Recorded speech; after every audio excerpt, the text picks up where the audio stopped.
Nah, tadi kan kita udah bahas tentang kertas EKG, terus lead, terus bagian jantung. Nah, di sini aku bakal ngejelasin selanjutnya yaitu tentang gelombang EKG. Ini per gelombang. Nah, untuk gelombang P, normalnya itu lebarnya kurang dari 0,12 detik dan tingginya kurang dari 0,3 mV.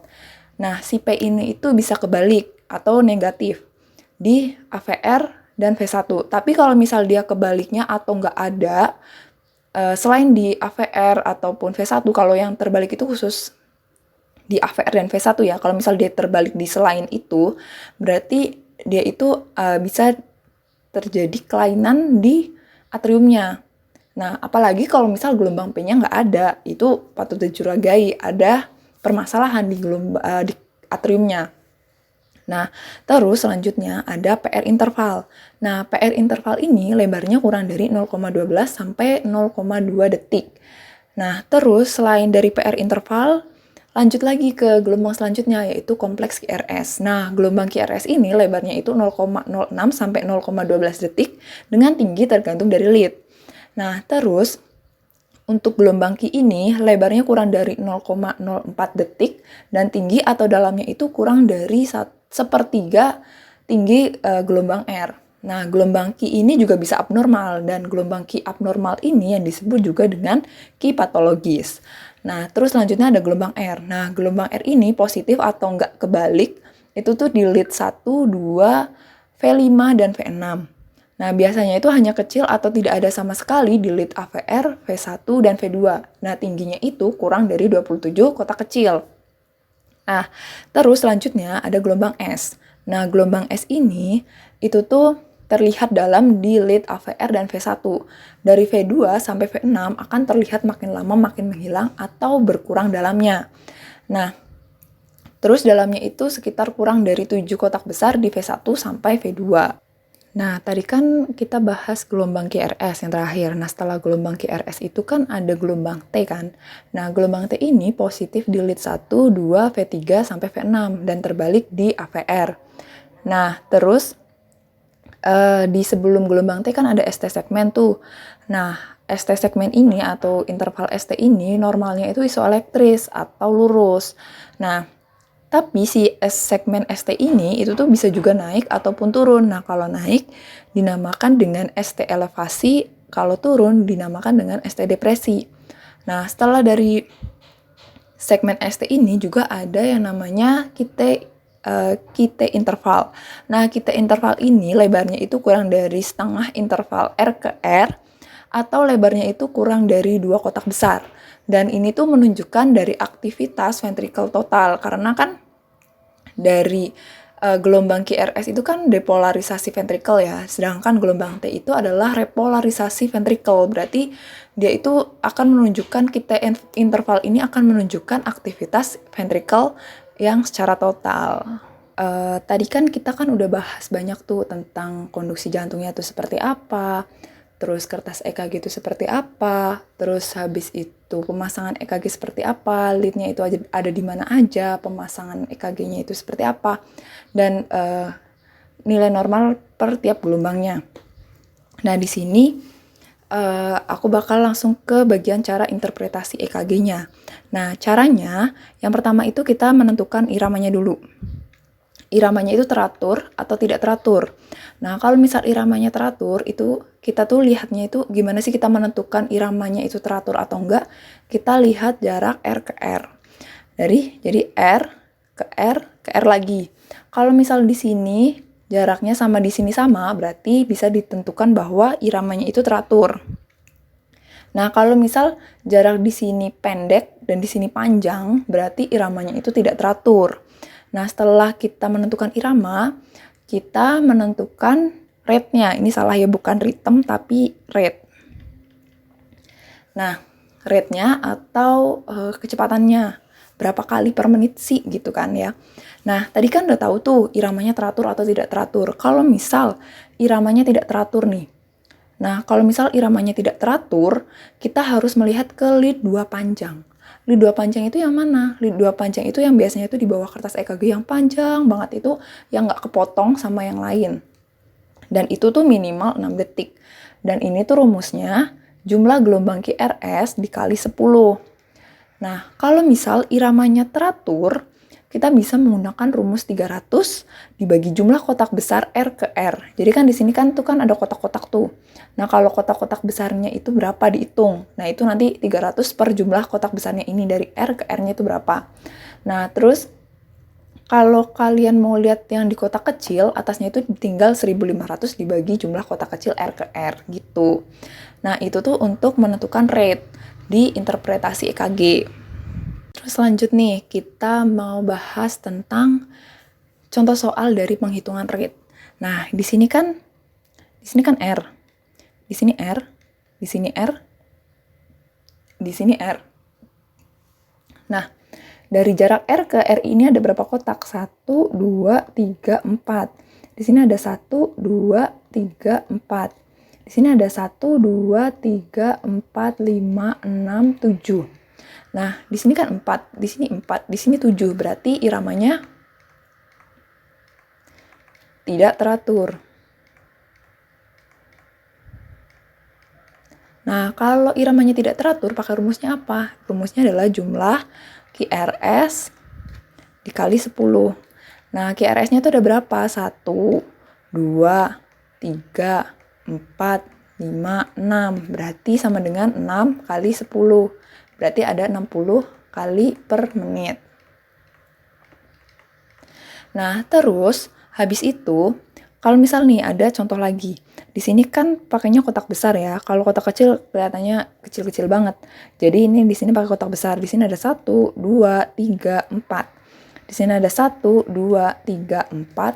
1, 2, 3, 4. Berarti iramanya di sini kan 4, 4, 4. Berarti iramanya teratur. Nah, kalau iramanya teratur, di sini kan pakai kotak besar ya. Jadi rumusnya 300 dibagi jumlah kotak besar. Jadi berapa tuh? Ada 300 dibagi 4.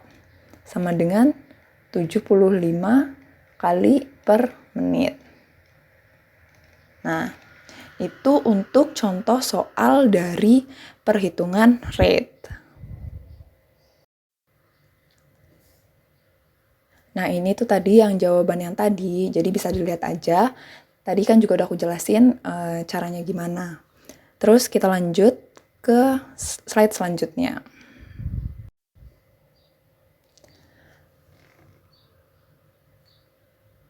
Pada interpretasi selanjutnya, yaitu kita melihat bagaimana gelombang P-nya ada atau enggak, ke atas atau ke bawah.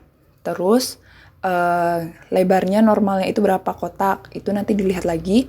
Nanti lihat yang tadi yang udah aku jelasin, nilai normal per tiap gelombang. Terus kita tentukan juga PR intervalnya. Nah, PR interval ini dikatakan memendek jika kurang dari 0,12 detik dan dapat dikatakan memanjang jika lebih dari 0,2 detik. Nah, ini tuh memendek, kalau misal si PR intervalnya ini memendek, itu tuh bisa dikarenakan aliran konduksi bukan dari S anode, tapi dari dekat ventricle. Atau aliran konduksi atau listrik tidak melalui jalan yang sebenarnya, yaitu bundle His. Kalau misal PR intervalnya itu memanjang, maka bisa dikarenakan AV block.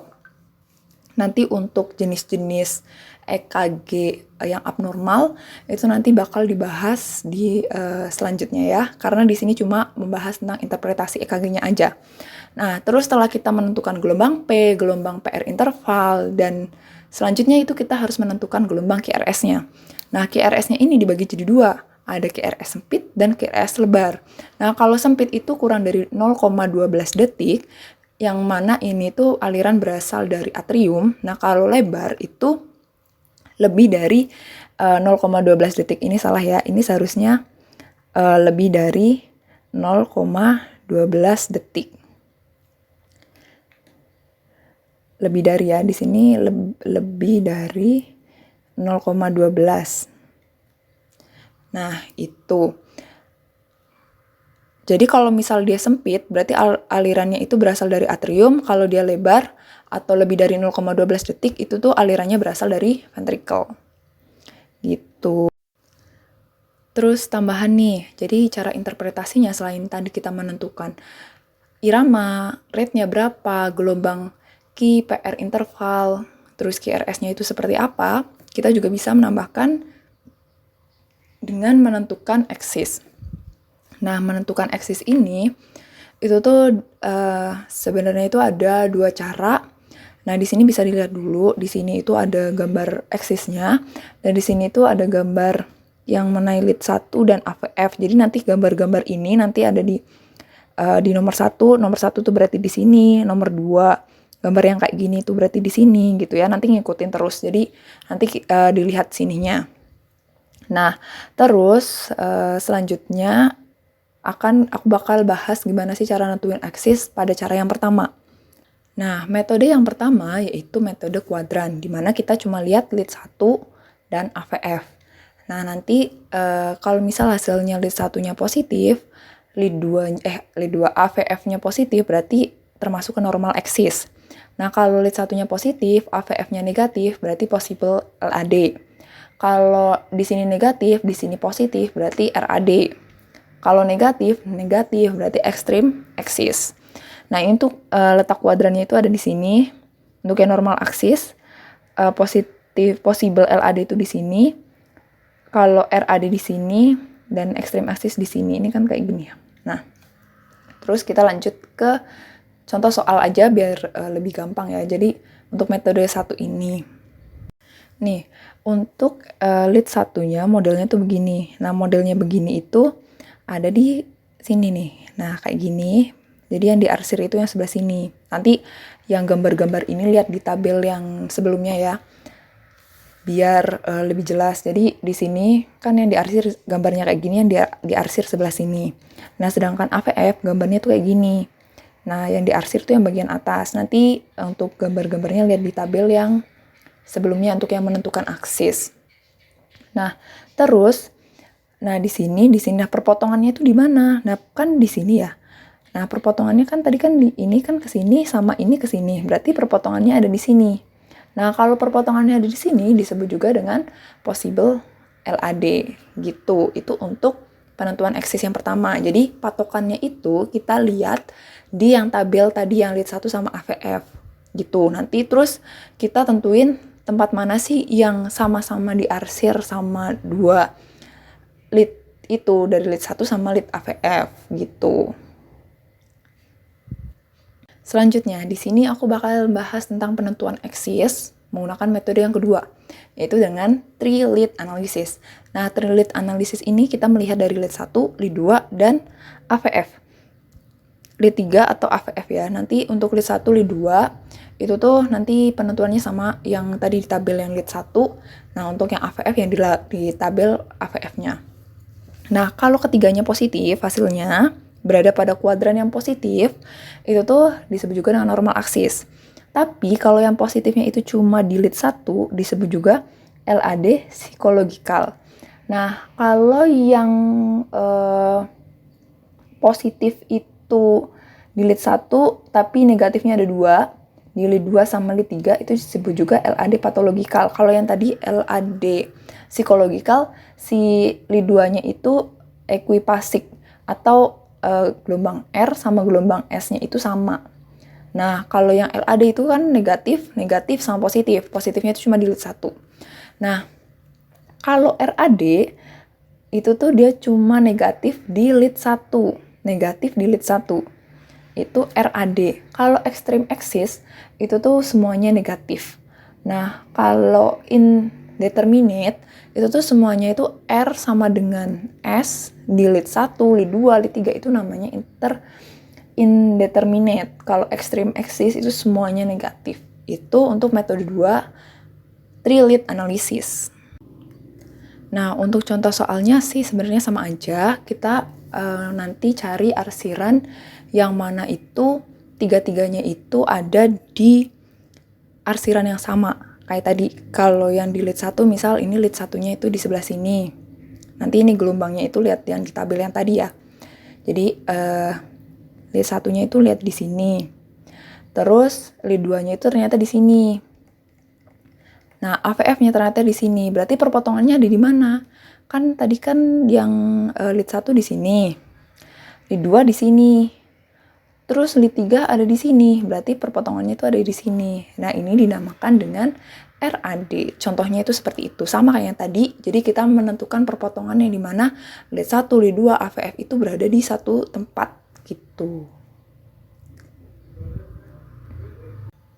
Terus kita juga bisa menentukan menginterpretasikan EKG untuk melihat hipertrofi. Nah, kalau hipertrofi atrium kiri, itu tuh terdapat gelombang P yang memanjang. Pemendekan atau hilangnya interval PR. Jadi, P-nya itu memanjang. Kalau atrium kiri, itu P memanjang. PR-nya itu memendek atau hilang.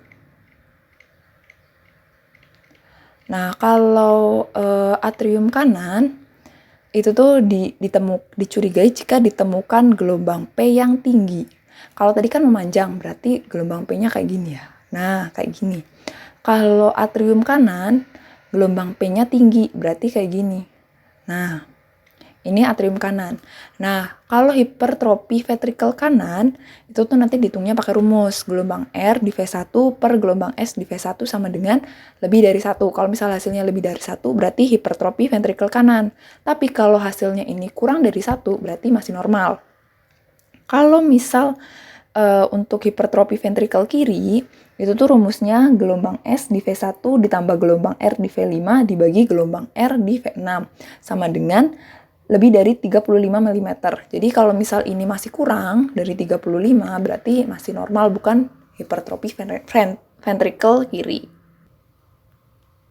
Terus nih yang terakhir untuk tambahan dari cara interpretasi EKG-nya itu, yang pertama iskemi. Dapat dikatakan iskemi jika terjadi depresi ST atau T terbalik. Terus bisa dikatakan infark jika ada kipatologis. Nah, si infark ini itu tuh ditandai dengan T-nya tinggi. Kalau misal infarknya itu baru beberapa menit. Jadi ini tuh kalau infarknya itu baru banget. Baru beberapa menit. Nah, kalau misal udah beberapa jam, itu tuh nanti hasil EKG-nya itu ada kipatologis sama ST elevasi. Atau bisa juga ST elevasi aja. Kalau yang kipatologis sama ST elevasi itu akutnya itu lebih dari 12 jam. Kalau ST elevasi aja itu baru, infarknya itu baru beberapa jam. Nah, kalau subakut atau recent, itu tuh ada kipatologi sama T terbalik. T terbalik itu yang kayak gini. Nah, kalau ST elevasi berarti kayak gini. Kan gini, gini, gini, gini. ST elevasi, kan seharusnya kan lurus ya. Jadi kalau elevasi naik berarti dari sini langsung naik ke sini terus jadi gelombang. Nah, gini. Ini namanya ST elevasi. Nah, kalau ini T terbalik. Nah, kalau udah lama tuh infarknya, ada kipatologis ST dan T-nya normal gitu. Nah, terus selanjutnya di sini aku bakal ngasih tahu cara cepatnya gimana sih untuk penamaan EKG. Jadi yang pertama itu kita harus lihat dulu gelombang QRS-nya. Nah, gelombang QRS ini itu tuh sempit atau dia lebar. Nah, kalau dia sempit berarti aliran listriknya itu berada di atrium. Nah, kalau lebar berarti aliran listriknya itu berada di ventricle. Nah, kalau si QRS-nya itu udah sempit nih, yang harus kita lakukan adalah melihat gelombang P-nya. Nah, gelombang P-nya. Nah, kalau gelombang P-nya ada, berarti dinamakan sinus. Nah, tapi kalau nggak ada, berarti bukan sinus atau atrial. Nah, kalau misal gelombang P-nya ada, dilanjutin tuh. Kita cek irama gelombang R ke R-nya. Nah, kalau irama R ke R-nya irreguler atau nggak sama, berarti disebut juga aritmia. Nah, jadi kalau misal ini, kan tadi kan QRS sempit, gelombang P-nya ada, tapi iramanya irreguler, berarti kesimpulannya adalah sinus aritmia. Nah, kalau misal gelombang R-nya ini reguler, Berarti kita cek selanjutnya yaitu cek HR-nya. HR-nya kalau misal lebih dari 100 kali per menit berarti takikardi, kalau 60 sampai 100 kali per menit berarti ritm, kalau kurang dari 60 kali per menit adalah bradikardi. Kalau misal nih dari QRS-nya sempit, gelombang P-nya ada, iramanya reguler, HR-nya itu 55 misal, berarti dinamakan dengan sinus bradikardi.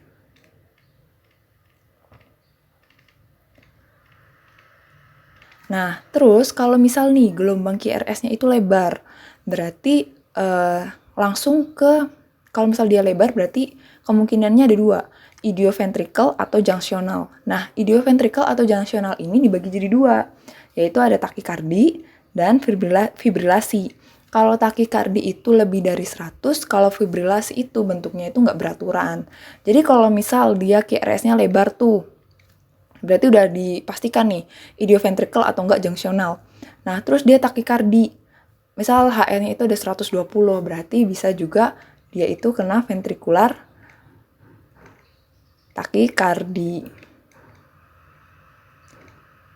Nah, untuk menentukan dia idioventrikel atau junctionalnya itu nanti dilihat lagi dari bentuk gelombangnya. Misalnya ini tadi yang contoh yang tadi itu misal bentuk gelombangnya itu idioventrikel, jadi disebut juga ventricular tachycardy. Nah, untuk EKG abnormal nanti nggak dibahas di sini karena di sini cuma membahas tentang interpretasi EKG dan dasar-dasarnya aja. Terus di sini ada contoh soal yang tadi secara menyeluruh untuk interpretasi. Nah, ini bisa dicoba sendiri. Nanti jawabannya itu nanti aku akan masukin di kolom deskripsi. Nanti di situ ada file PPT ini yang bisa di-download. Di situ tuh ada hasilnya. Nanti kalian bisa unduh di situ untuk jawabannya. Oke? Terima kasih udah mendengarkan penjelasan dari aku. Nanti kalau misal ada pertanyaan atau masukan atau saran atau koreksi bisa ditulis di kolom komentar atau kontak aku di link yang ada di deskripsi. Thank you.